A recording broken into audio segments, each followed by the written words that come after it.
Editorial Headshot. PBB gila-gilaan, Jombang jangan menunggu menjadi pati kedua. Kenaikan PBB P2 di Jombang yang melonjak hingga 1.200% bukan sekadar isu pajak, melainkan potensi krisis kepercayaan terhadap pemerintah daerah.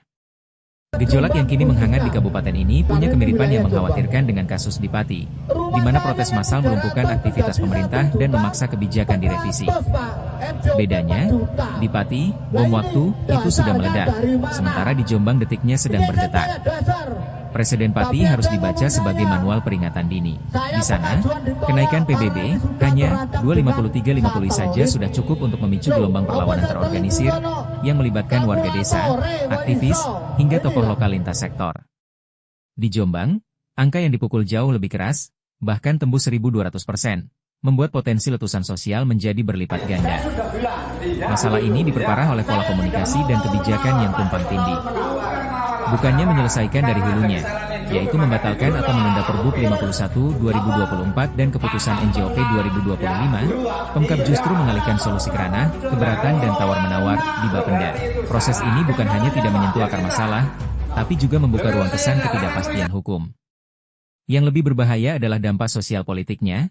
Klaim Kepala Bapenda bahwa desa ikut menentukan tarif PBB telah memicu gesekan antara warga dan pemerintah desa. Ini adalah benih konflik horizontal yang sangat tidak perlu, apalagi ketika desa sejatinya tidak punya kewenangan di hulu kebijakan NJOP. Saran antisipasi, mencegah sebelum meledak. Cabut atau bekukan Perbup 51/2024 dan keputusan NJOP 2025.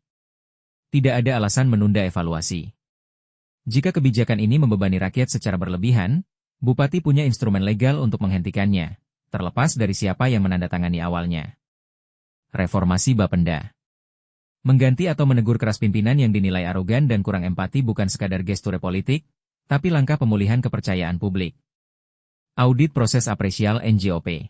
Harus dipastikan metode penilaian benar-benar sesuai realita pasar dan kondisi ekonomi lokal, bukan sekadar angka di atas kertas.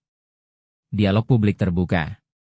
Libatkan warga, perangkat desa, akademisi, dan pelaku pasar properti untuk membangun formula pajak yang adil, transparan, dan terukur. Jombang berada di persimpangan. Jika memilih jalan mengulur waktu sambil berharap gejolak reda sendiri, sejarah Pati siap mengulang dengan dampak yang mungkin lebih parah. Namun, jika berani mengambil langkah cepat, tegas, dan berpihak pada rakyat, krisis ini bisa menjadi momentum politik positif, membalikan citra dari pemerintah yang defensif menjadi pemerintah yang responsif.